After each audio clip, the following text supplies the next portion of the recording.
Welcome. Today, we are going to pull back the curtain on the whole world of business. From the little shop on your corner to the phone in your hand, every single company operates on this hidden set of rules.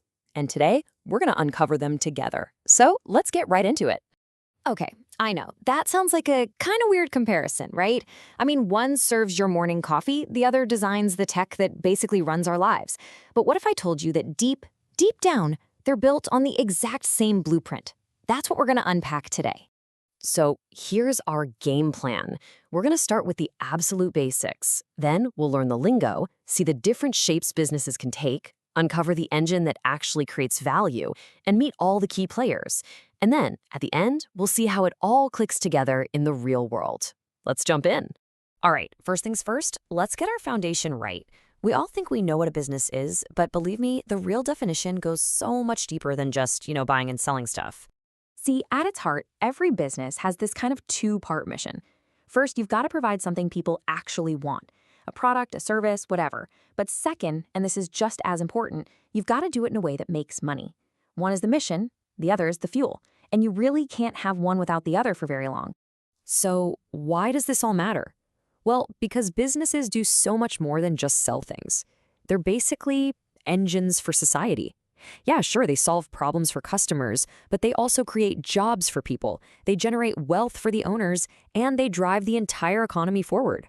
They are a totally fundamental part of how our world works. All right, to go any deeper into this world, we have got to speak the language. So let's quickly cover a few key terms you're going to hear absolutely everywhere. And the single most important word in all of business is this one right here: customer. It's actually pretty simple. If nobody is willing to pay for what you're offering, you don't have a business, you have a hobby. Understanding what a customer truly needs, that's the starting block for, well, everything. Now, for the fuel that powers that engine we talked about, profit. It's simply the money that's left over after all the bills are paid. But profit isn't just about getting rich. It's the lifeblood of the company. It's what allows a business to survive, to grow, to hire more people, and to invest in the next big idea.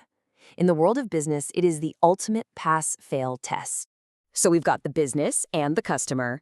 But is that the whole story? Not even close. There's a whole network of other people who are really invested in the outcome. And this brings us to a huge idea: the stakeholder. Think of it like ripples in a pond. The business is the stone you throw in, but the effects spread way out to touch all these different groups. It's not just the owners. It's the employees who work there, the investors who fund it, the customers who buy from it, and even the local community around it. They all have a stake in what happens. We're going to circle back to this big idea in just a bit. Now, businesses aren't all built the same way. The legal structure they choose is kind of like their DNA. It defines who owns them, who makes the decisions, and, crucially, who's on the hook if things go wrong. This chart breaks down the four main flavors. First, you've got the sole proprietorship. That's your classic one-person show where you are the business. A partnership is exactly what it sounds like. Two or more people sharing the load. Then you have the corporation, and this one's a real game changer. It's a totally separate legal entity, which means if the business fails, the owner's personal assets are protected. And finally, there's the nonprofit, which is driven by a social mission, not the bottom line. Each one has its own playbook. So, regardless of its shape or size, how does any business actually succeed? Well, it all comes down to one thing: creating value. This quote just nails it. Value isn't what you think is important or cool. It's about finding something a customer sees as a benefit, something they're genuinely willing to open their wallet for. It's all about solving their problem or fulfilling their desire, not yours. And the really successful businesses, they follow a pretty clear playbook to make this happen. And notice the cycle here. It always starts with listening, really listening to customers. Then you develop a solution for them. You deliver it well.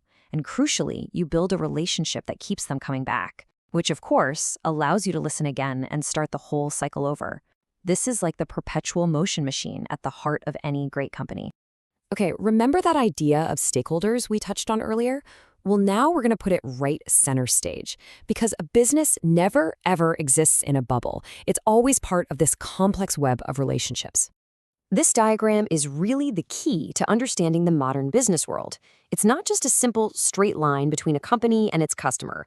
No, it's an ecosystem where 5 key groups are all interconnected, all interdependent. So let's take a quick tour, shall we? Let's start with the two most direct relationships. First, you have your employees, the people who are actually turning ideas into reality. Their motivation, their skill, that directly impacts the quality of everything. Then you have the customers, who provide the revenue that fuels the whole operation. It's this constant two-way exchange of value between these core groups. But the web doesn't stop there. You've got investors who provide the cash needed to start and to grow. You have your suppliers who are essential partners because their quality becomes your quality. And then there's the wider community, which provides everything from roads and infrastructure to a local workforce. The real art of running a great business is balancing the often competing needs of all these groups at the same time. So, how does all this theory stuff look in the real world? Let's bring it all together by looking at a company I'm pretty sure you all know, the supermarket giant, Tesco.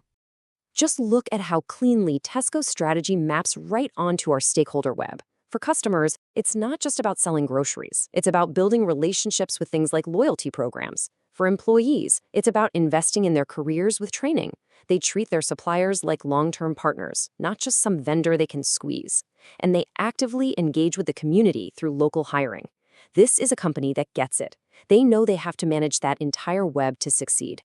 So what's the big takeaway here? Well, a business might start with a simple idea to serve a customer, but its long-term success really depends on a much bigger picture.